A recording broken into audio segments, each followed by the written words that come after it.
Halo semuanya, Assalamualaikum warahmatullahi wabarakatuh. Bertemu lagi dengan saya, tim dari Sinergi Ultima. Di sini saya akan mempresentasikan aplikasi berbasis desktop untuk di bidang apotek. Nah, langsung saja untuk mempersingkat waktu. Di sini ada halaman loginnya. Kita isi username-nya. Ini username yang mempunyai semua akses. Nah, di sini setelah login itu ada status koneksi, terhubung, nama lengkap, Denny, username-nya admin gitu ya, yang tadi digunakan. Lalu di sini ada menu-menunya, ada master pendukung barang, master STM dan lain-lain gitu ya. Di master pendukung barang ada kategori barang, datanya seperti ini gitu ya. Jadi contoh dari atas misalkan alat kontrasepsi, alat kesehatan, ini tuh kategori-kategorinya nanti ada perentelannya gitu. Lalu ada jenis barang, ada biasa atau keras gitu ya. Ada satuan barang kayak gini, budus, piece, flash, pot, saset, strip, tablet gitu ya. Nah, proses inputnya seperti apa? Proses inputnya seperti ini. Jadi nanti bisa nambah kategori, nama, kategori misalkan gitu ya.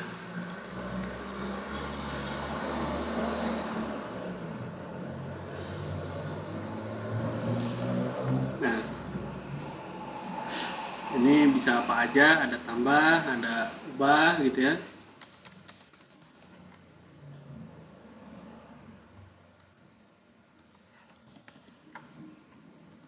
Ada delete juga, ada hapus, ada pertanyaan, konfirmasi dulu gitu apakah betul. Jika betul, yes saja. Jadi ketika dicari maka tidak ada gitu. Nah, selain itu ada status aktif tidak aktif sama semua. Fungsinya untuk apa? Fungsinya itu kalau misalkan ada kategori barang yang memang sudah tidak digunakan, jadi tidak usah dihapus. Kalau misalkan si kategori barang ini sudah dicantumkan di data barang, misalkan di sini tuh ada alkes nama kategorinya, kita masuk ke data barang, kita cari kategori barang yang alkes gitu ya. Nah, misalkan ini banyak kan ya, banyak, terus kita hapus, jangan dihapus, tapi nanti di sininya kita bikin disable aja gitu, tidak aktif, di unchecklist, simpan. Nah, ketika tidak aktif tuh alkesnya jadi ada, tapi di sininya tetap ada gitu. Nah, nanti kalau misalkan dihapus di kategori barangnya, di data barangnya, maka akan menghilang. Tuh, begitupun dengan jenis barang dan satuan barang. Ini sama polanya gitu ya, penambahannya, editnya, ubahnya, sama hapusnya.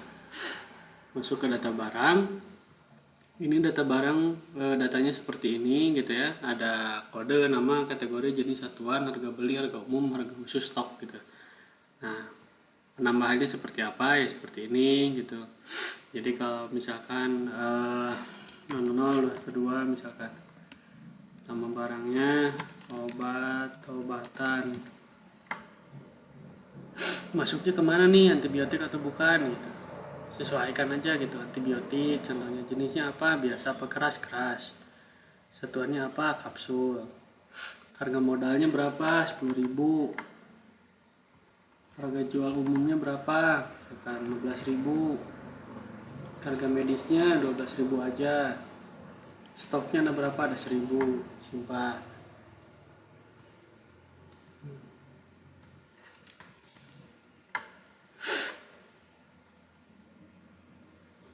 Nah, ini yang tadi di input sudah ada. Nah, di sini juga polanya sama. Ini edit, jadinya seperti apa gitu ya. Kalau misalkan hapus, ada konfirmasi juga. Terus ini bisa pencarian berdasarkan kategori barang, yang ini kategori barang, misalkan ini. Kita delete dulu. Nah ini misalkan biasa, keras, nggak ada, berarti itu buat biasa gitu kan. Satuannya apa, misalkan kapsul nggak ada, botol, blaster nggak ada, blister nggak ada. Yang adanya flash, piece, strip gitu ya. Nah di sini juga ada pencarian stok gitu ya, misalkan 25. Nah, dua contohnya kayak gini. Ini ada yang minus nih gitu. Kenapa nih gitu. Nah lanjut, bisa di sini juga ada data pegawai, data pemasok, data pelanggan. Ini in out itu untuk pemasukan dan pengeluaran. Ini disebutnya masteringnya gitu ya. Lalu ke informasi,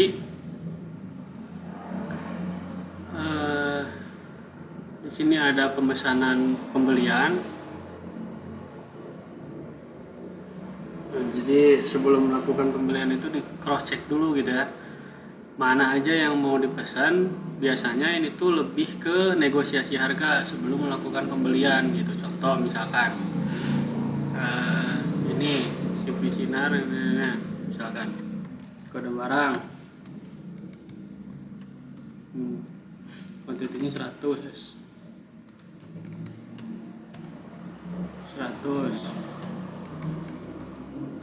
50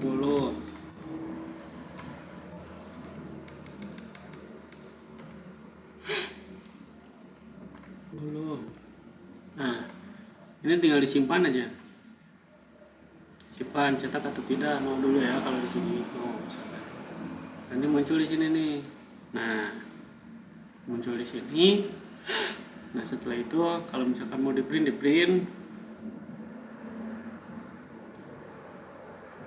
Nah di sini kan ada statusnya sudah, belum, atau semua gitu ya, atau batalkan PO. Batalkan PO itu kalau misalkan kita batal melakukan pemesanan pembelian. Nah, misalkan kalau contoh di lapangan itu kayak harganya nggak sesuai gitu, atau nggak cocok gitu, atau mungkin budgetnya nggak masuk gitu. Ternyata ada kenaikan harga, kita jangan dulu lah pesannya gitu, jangan beli barang yang lain aja gitu, itu batalin PO-nya gitu. Nah seperti ini. Lalu ke pembelian kurang lebih sama kalau di pembelian ya, tinggal pilih suppliernya siapa, terus pilih nama barangnya, misalkan ini. Nah nomor fakturnya misalkan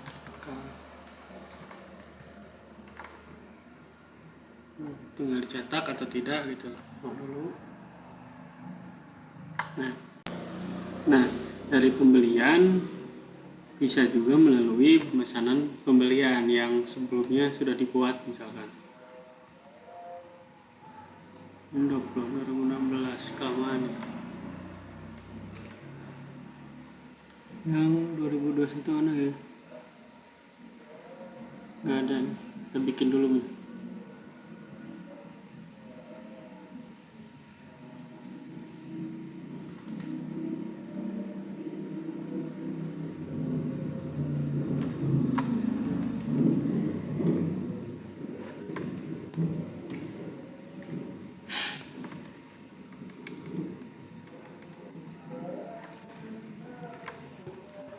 Nah seperti ini, tinggal disimpan aja, cari di sini.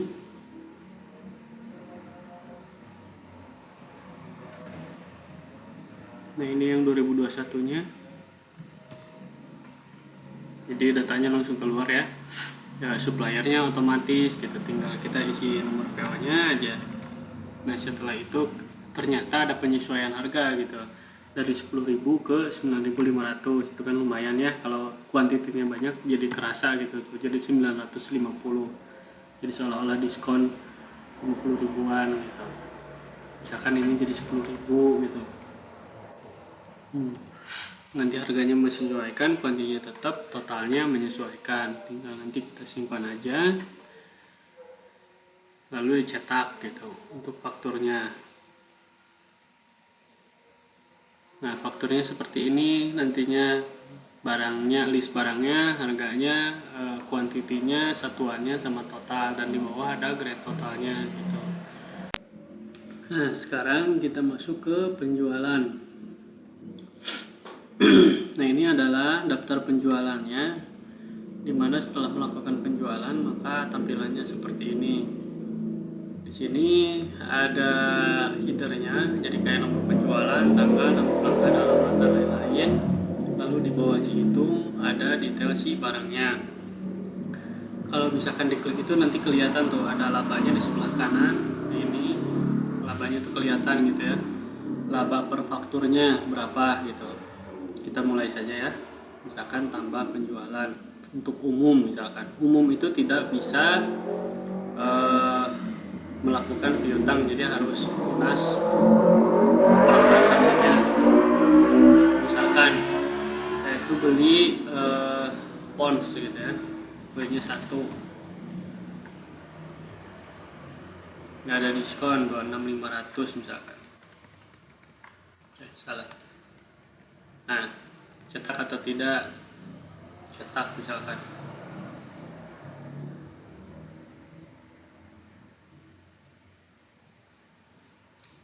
Nah, nanti fakturnya seperti ini gitu ya, apotek Mungkaran, ini nama si apoteknya, stok penjualan, umum, ada nomor, ada tanggal, terus barang yang dibelinya seperti ini gitu ya, bayarnya. Lalu di bawahnya ada keterangan barang yang sudah dibeli tidak bisa ditukar atau dikembalikan gitu. Itu di custom aja sih, sesuai dengan si pemilik apoteknya gitu. Lalu kita simulasi untuk yang pelanggan khususnya gitu ya, kayak misalkan ini nih, Bidan Memunah gitu, majelis katanya, di majelis.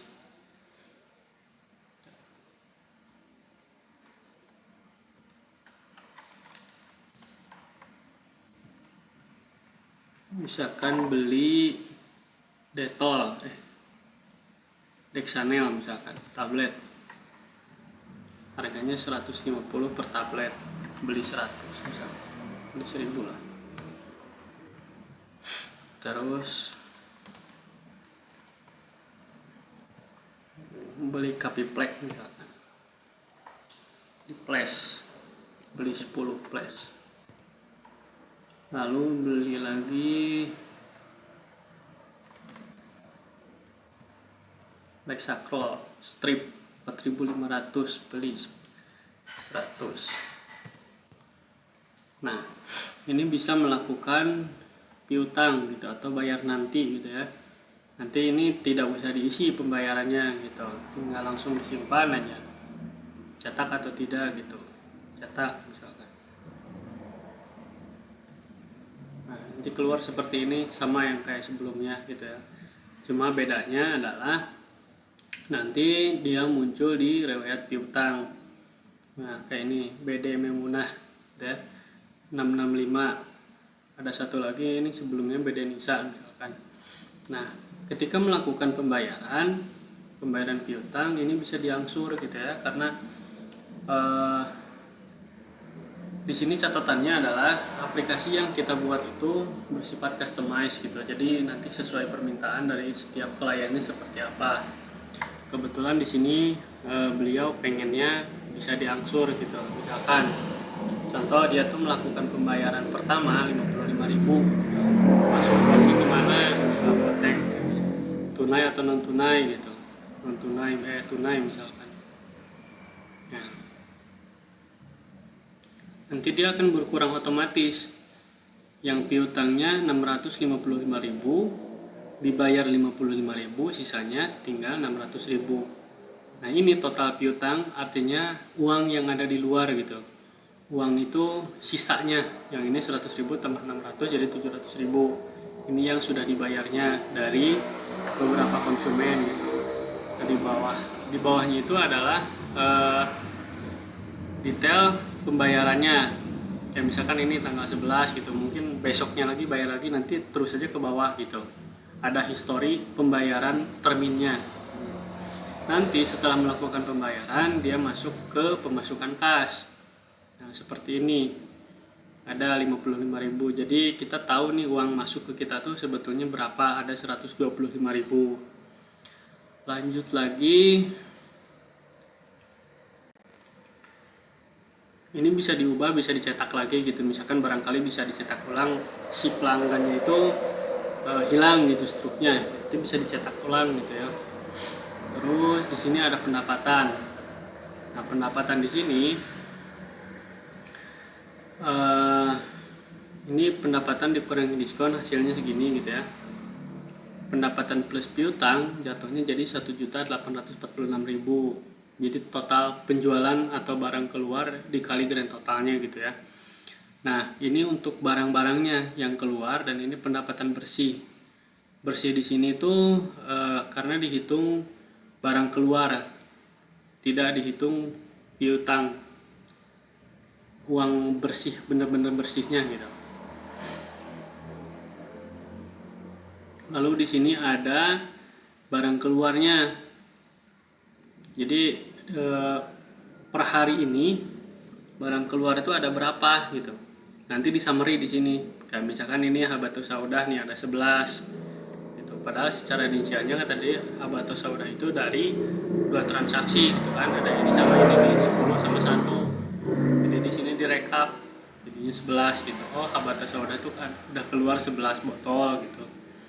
Dan lain-lainnya nanti dibikin summary seperti ini. Kita tahu barang keluar yang totalnya berapa gitu. Lalu di sini tuh ada pengeluaran kas.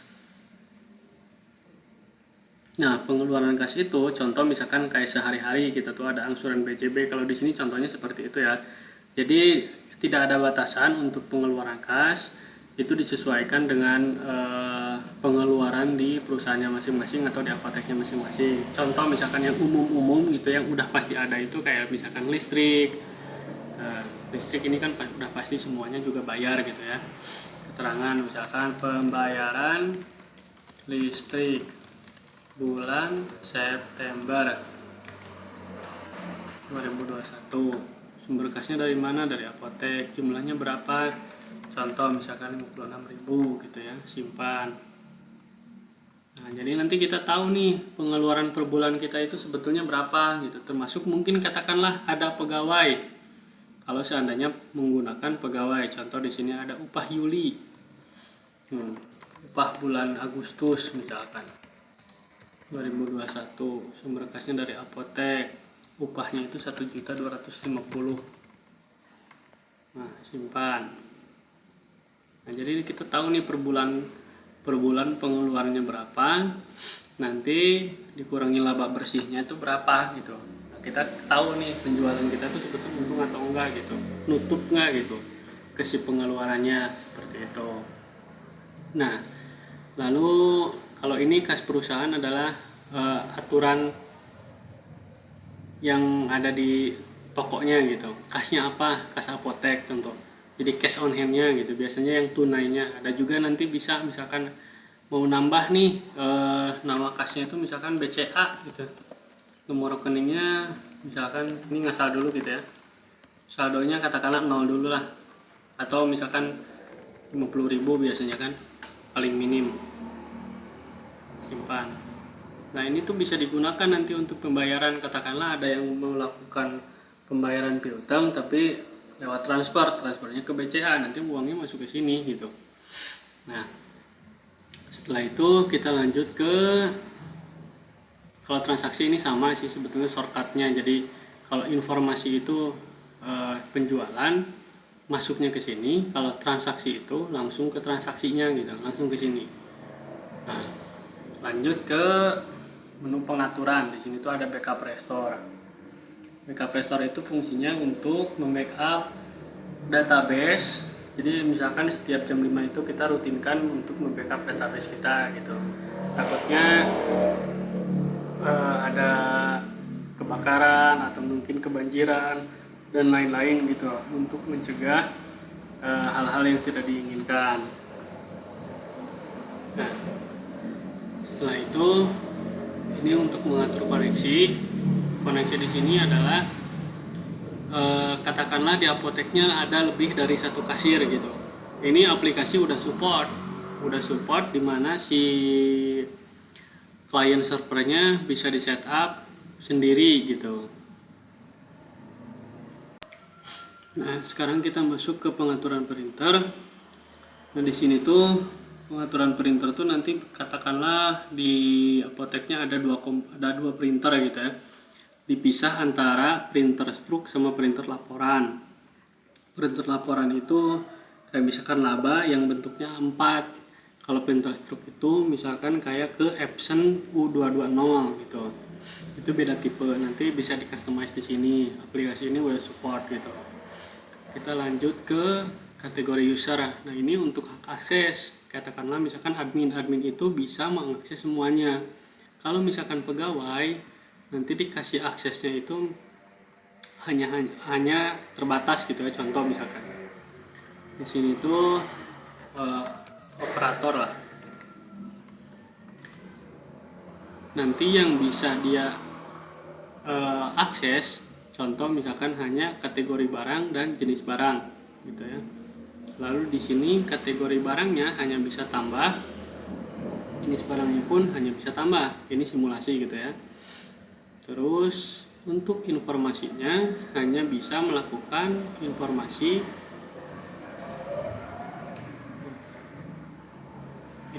penjualan misalkan.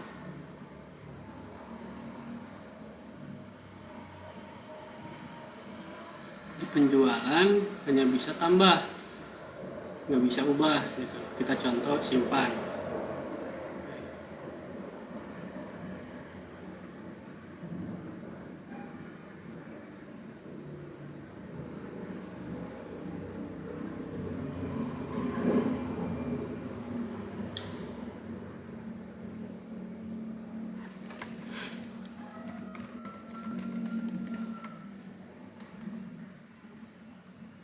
Nah, setelah disimpan kan aksesnya sudah ditentukan nih apa aja gitu ya. Lalu ke manajemen pengguna. Contoh misalkan di sini tuh Husni kita edit aja ya. Dia sebagai operator. Passwordnya Husni misalkan. Simpan. Nah, setelah kita coba login ya. Login. Husni. Nah, maka yang muncul atau yang aktif itu menunya hanya seperti ini gitu. Penjualan tuh. Yang lainnya tidak muncul gitu. Kayak tadi kategori barang yang dikasihnya itu hanya tambah, maka yang aktif itu hanya tambah barang. Dia nggak bisa edit, nggak bisa hapus. Di sini pun disable gitu. Fungsinya ke sana gitu ya. Kita balik lagi ke user admin.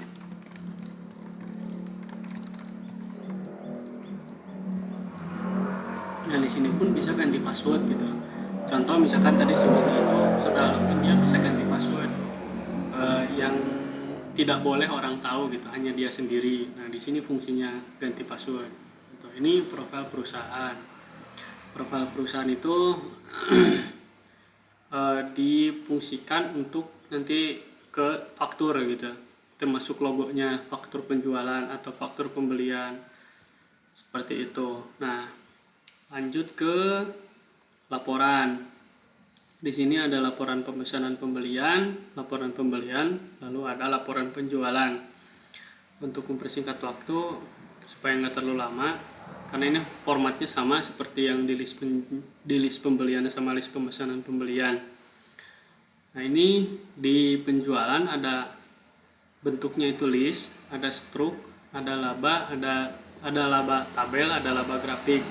Misalkan kita loncat ke, kalau list itu sama kayak tadi di penjualan. Kalau laba tabel itu seperti ini bentuknya.